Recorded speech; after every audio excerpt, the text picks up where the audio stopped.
এখন আমি রেডি করব ছেলের টিফিন, সেটাই আপনাদের সঙ্গে শেয়ার করব। তো এখানে একটা দিয়ে দিলাম চাপড়ি, আপনারা এটাকে কি বলেন আমি জানি না। তার সঙ্গে দিয়ে দিলাম এক টুকরা মিষ্টি, আর তার পাশেই দিয়ে দিলাম কয় টুকরা পেয়ারা। তো পেয়ারা দেওয়া হয়ে গেছে, এবার মুখটা লাগিয়ে দিব।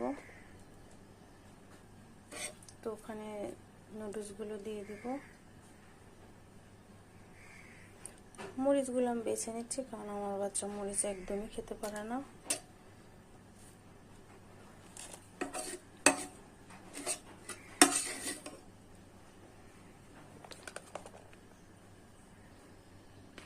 এই যে আমি সুন্দর করে সমস্ত নুডলস দিয়ে দিয়েছি। আসলে বেশি টিফিন দেওয়ার কারণে এই যে, কারণ ওরা 4-5টা ফ্রেন্ড আছে, সবাই মিলে একসঙ্গে টিফিনগুলো শেয়ার করে খায়। তো আজকের মতো এ পর্যন্তই। সবাই ভালো থাকবেন, সুস্থ থাকবেন। আল্লাহ হাফেজ।